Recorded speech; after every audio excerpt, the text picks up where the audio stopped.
Welcome to another episode of the Mindset Recruiting Podcast. I'm Alex Rojas, your talent advisor and host. And in today's episode, I'm going to show you how to have the best recruiter meetings. That's right. I'm going to show you how to organize, facilitate, and execute high performance talent acquisition team meetings. Now, depending on your situation, meetings are either happening in person, right? Live and in person, or they're happening virtual or on video, or a combination of the two. Now, where we are today in corporate America and what we've grown accustomed to is that we're really accustomed to a lot of video call meetings. And this is, the Zooms, the Google Meetups, the Teams. And this is really post-pandemic era that's really kind of streamlined the way that we conduct business with our clients or even internally. So that can happen internally or externally. But when we think about meetings today, how many of you are guilty of multitasking, right? How many of you are actually not engaged, not listening to your coworkers or your managers, or not paying attention to the PowerPoints? And so you find yourself multitasking, checking emails or checking your phone to see what's happening out there. Now, if we were to go back to old school ways, Robert Rules of Orders was a great way to kind of set the standards and the structure of how you conduct business meetings. But a lot of organizations are far removed from that. And so there's a lot of more freelancing, kind of relaxed type of way of conducting meetings. If you look at agencies, staffing agencies, they conduct what we call red zone meetings, right? Those are going to be really pinpoint, very strategic and targeted type of meetings for what you want to accomplish for the day. There's a lot of value that you can get even behind that. I want you to stick around for my closing commentary because I'm going to show you a few different ways that you can dramatically enhance your team meetings, and you can apply some of these best practices right away. It's time to change your level of engagement when it comes to team meetings and make the most out of them. I am ready. Are you ready? Let's discuss.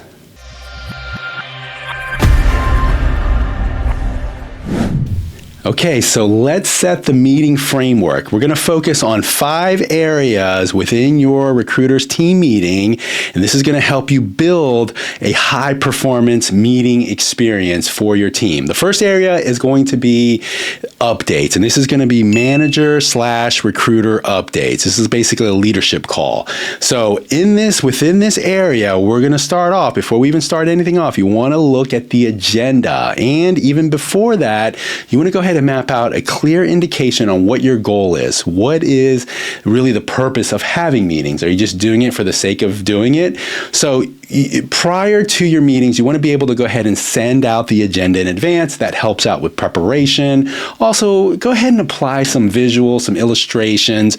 But ultimately, what you're trying to do is you're trying to enhance a spirit of collaboration and culture that says to your teams, when we have our meetings, we're going to be highly productive and we're going to be engaged. And the expectation is that everyone is going to participate and have some insight, and we want to hear from you. It's not time to hide behind the shadows.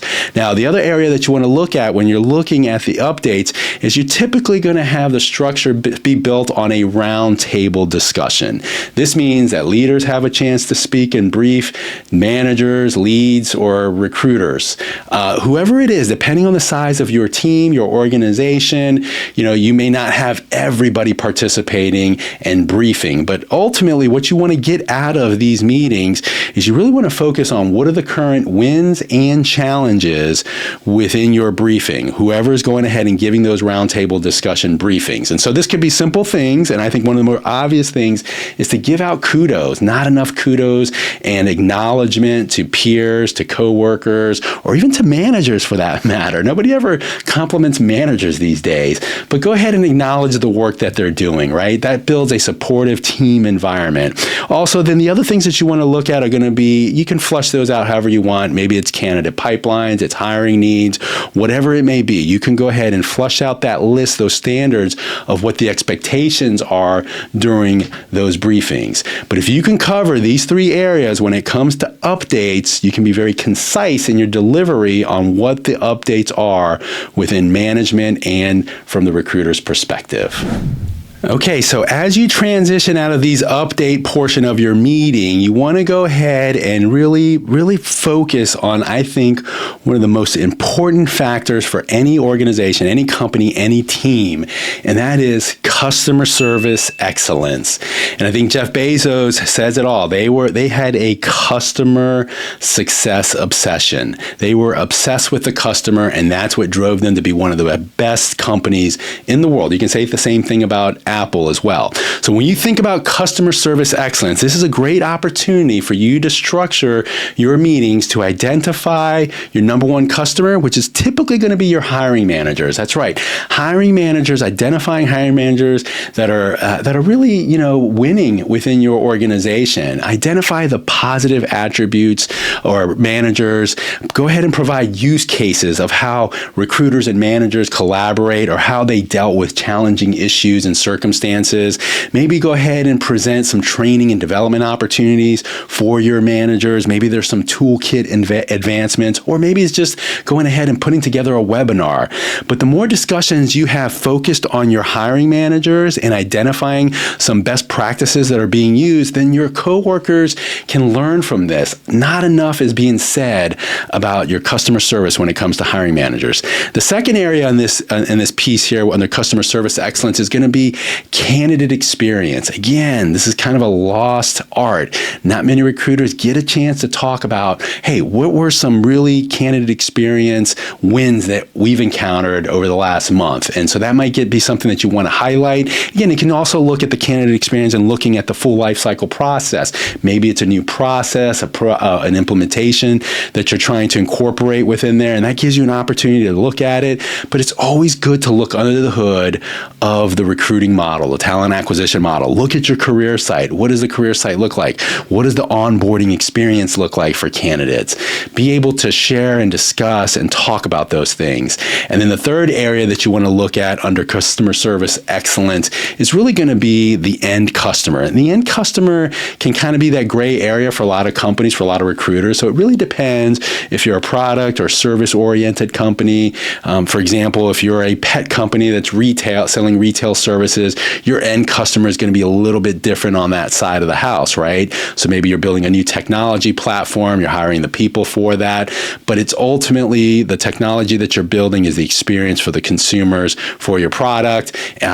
Typically in government contracting, your customers are going to be the government agencies and the mission that's behind that. So it's going to vary. Your end customer is going to vary, but it's always good to at least spend a little bit of time within your meeting to discuss the wins and the experiences that you're having, not only with your hiring managers, your candidates, but whoever the end customer is for your company. So as you continue to have your meeting, you want to go ahead and go into the next area of topic. And so the third area that you really want to focus on is going to be team building and accountability. And so again, the three areas under team building and accountability, the first is going to be industry and competitive environment. So you want to be able to look at market trends. What are you seeing out there? What are some articles that maybe a recruiter or teammate has read? Maybe there's a case study that you want to go ahead and highlight. Or maybe it's something that you're hearing out in the street. We hear this a lot of times as recruiters. What are you hearing out in the street, right? So that's networking. As recruiters, don't get siloed into your own company where you're not talking to any other recruiters in the industry. You can find out a lot of information by making sure that you're having these conversations outside of companies to understand what other companies are doing. That's called networking. The second area within team building and accountability, you're going to want to focus on skills development. You want to make sure that people can come to your meetings and they're going to get something out of it. And a lot of times, looking at problems and trying to come up with problem solving or solutions as a team is really helpful. And I would say that, this is where a lot of times if you do a quick role play, kind of give some examples, go ahead and provide actionable solutions to areas that are challenging. Go ahead and just change the vibe a little bit, the energy when it comes to developing skills within your team. And then the third area that I would really encourage structure within the team. You don't have to do this all the time, but it's really good. It's good to have guest speakers, people that are going to come from the outside in to speak to the recruiting team. And it can be internal members within certain departments, leads and managers and things of that nature, or it can actually be external. So go ahead and invite some vendors. Go ahead and invite some of the existing vendors or external customers or whatever it might be, subject matter experts in your area, in your field, to go ahead and come and speak to your team. You can get a lot of value out of being able to provide a guest speaker type of experience as well. All right, so let's keep at it. So the fourth area that you want to look at when you're talking about really developing a high-performance team meeting within talent acquisition is going to be sourcing and working sessions. And so when we look at sourcing, we want to look particular at having sourcing sprints. Now, what are sourcing sprints? They're really power hour sessions. It's really when you get a team involved in helping out, to kind of what we call all hands on deck, to help out with sourcing efforts. As recruiters, this is probably our biggest challenge, is being able to collaborate and come together and lean on each other. Now, I've been part of organizations where we have these sourcing sprints or these power sourcing calls, and collectively, you'd be surprised when you bring 2, 3, 4 people, small handful of people to recruiters together, and you work on 2 or 3 or 4 requisitions, and you're all on a Zoom call, and you're going ahead and collaborating and sharing information, you're dividing and conquering. A lot can get accomplished during these sourcing sprints. Highly encourage and highly recommend you to do that. Another area to look at is miscellaneous projects. So when we're talking about working sessions, sometimes as a recruiting team, you may have certain deliverables or some brainstorming exercises or some programs that you're called to support, or maybe there's some data or research that needs to happen. And the best way to do that, instead of, again, being siloed, is to go ahead and bring the team together, whether it's a 30-minute or a 1-hour session. Go ahead and have a working session. I love working sessions. Working sessions, you can get a lot accomplished because there's synergy that you're developing with other teammates. And so that might be an opportunity there that you can take advantage of as well. And then the other area that you want to look at when you're thinking about working sessions is you really want to take time to focus on tools and technology. That's right. Look at your current resources, especially if you have, kind of these super users within your team. Let them go ahead and give you some insights on some workarounds or best practices that they see with existing tools. That's a really good opportunity there for you to take advantage of that. But also, you want to go ahead and give yourself an opportunity to look at some new tools, especially, again, with artificial intelligence flooding the market with new tools and technology. Those are going to be great opportunities for you to pilot test potentially some tools that are out there. Now, these sourcing and working sessions, this part of the meeting, doesn't have to happen every week. The idea is to give you some structure idea. Maybe it's every 2 weeks, or maybe it's bi-monthly, whatever it might be. But go ahead and make sure that you don't miss on this point and incorporate that into the regular rhythm of your meetings. And so finally, the fifth area that I want you to focus on when you're going ahead and conducting your meetings and trying to raise the bar and have excellent standards in how you conduct your meetings, and this is probably Captain Obvious here, but it's all about reporting and data metrics. You would be surprised how often or little the information sharing when it comes to metrics plays a part into the recruiting team. And so you want to look, again, these 3 areas within reporting and data metrics. The first one is going to be hiring goals. Go ahead and provide some data insights. Again, give recruiters something tangible, visual to see, whether it's time to fill, the sourcing channels that are being used. Again, this gives an opportunity to go ahead and have some level of engagement. A lot of times, whenever you bring up data and metrics, for the most part, recruiters get a little skittish about it because that's when they feel vulnerable. Are they using their tools? Are they not hitting their numbers? But you have to make sure that it becomes part of your DNA fabric in conducting meetings. The second area is going to be your current and projected openings. So where are you right now with current requisitions? Are you ranking and stacking? Are you prioritizing? What types of skill sets? What does your pipeline look like? Where do you need areas and help? And how can somebody go ahead and come in and support you in those areas. That's a must. You got to be able to talk about that. If it's not addressed if it is addressed in the beginning of your updates, as a leader, you go ahead and take notes on that, and then you come back to it at the end of your meeting as a recap, again, so you have actionable items there. The third area is going to be current and forecast of hires. So you want to make sure, whether it's on a monthly or quarterly basis, mid-year, end of year, did you hit your deliverables, not only as a team, as a talent acquisition organization, or as a company? Again, this is going to foster that encouraging spirit of brainstorming, of trying to make sure that you can go ahead and have an accurate count as far as where your expectations are as far as hires go.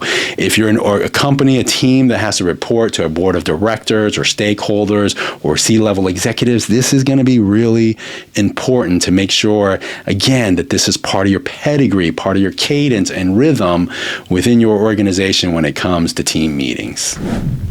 All right, so it's time for closing commentary. I'm going to give you 5 quick takeaways. This is something that you can take away today, right now, after you watch this piece here. I'm going to give you 5 things that I really want you to focus on that you can start applying or begin to start applying to your team meetings. The first one is that leader-follower model. This is the leader-follower model that basically says you want to rotate people that are facilitating your meetings. It doesn't have to be the same person every time. So go ahead and play around with the fluctuation and assigning other team members to help be facilitators to those meetings. They don't have to facilitate the entire meeting. Maybe you can break it down into segments, but create opportunities for some of your team members that aren't really vocal or aren't really introverts, maybe, to go ahead and put them in situations where they can go ahead and facilitate some of these meetings.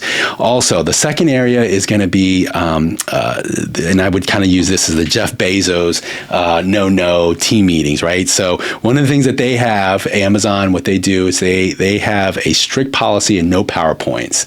Now, I don't think that that's good. I think I actually enjoy PowerPoints if they're done right. That's probably going to be a future episode that I'm going to share some insights on. But PowerPoint visuals, illustrations, those are all really good. So it depends on the level of maturity, depending on your team and the level of maturity that you have within your team. Play around with the maturity life cycle within team meetings. You may have some recruiters that are pretty junior or mid-level and just don't have the business acumen or the IQ to really participate at the level that you like them to.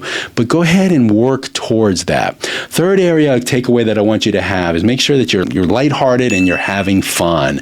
Change things up. It doesn't always have to be so dry and vanilla. I've been part of team meetings where we've hired and outsource a moderator to come in, kind of an MC, to go ahead and do games, Family Feud games. Don't forget those happy hour sessions, trivia questions, get to know your teammate type of experiences that you can incorporate into meetings. Mix things up, change things up. It does not have to be the same every time. Also, the fourth takeaway that I want you to have here is really look at ways that you can incorporate technology into your meetings. Not many companies are doing this out there. With all the artificial intelligence tools that are out there, go ahead and take advantage of some. One of the quick ones that you can do is the AI digital note-taking tools that are out there right now. If you haven't played around with it, I think some of these video team tools that are out there right now are taking advantage of that. But you can have a meeting. Everything is going ahead and scripted for you and outlined, so you can get the scripts. They can actually organize action items for you. So they're great summaries. I actually have seen some of these tools out here that actually summarizes your team meeting notes in a music format, which is hilarious if you haven't taken a look at something like that. And the other thing too is that there's other areas, like there's some surveys and some polling questions that kind of lets the audience stay engaged, so they're awake. They have to pay attention to your meetings. And if you're not doing video meetings, if everybody doesn't come on video camera, make sure you do that from time to time so that you can have that level of engagement as well. The other area, the final takeaway that I wanted to leave you with here is going to be the cadence and the duration of your meetings. It really really does matter. So it really depends on the size of your organization. So leave it up to you to go ahead and determine that. 30 minutes, 45 minutes, an hour, hour and a half. It's going to be up to you to determine, what that cadence is going to be depending on your organization. There's going to be difference, again, small, mid, large enterprise organizations and how you conduct your meetings. And again, sidebar note, if we're talking about executive leadership type of meetings, those are a different type of environment. Those are high-level executive briefings, a lot of times to the board of directors or C-levels. That's a whole different level of engagement. I'm probably going to have an episode podcast on that one at a future date as well. But I want to leave you with this. What you want to do, the biggest takeaway from all of this is you want to go ahead and start developing a culture, a discipline when it comes to leadership, and how you want to go ahead and have everybody on your recruiting team walk away from your team meeting experiences. It's all about the experience. And you can do this with the proper leadership and insight and the willingness to go ahead and maintain a high level of standard when it comes to excellence and performance. I hope this episode was informative. Please remember to like, to subscribe, to comment, to share. And until the next time, remember, it's all about the mindset.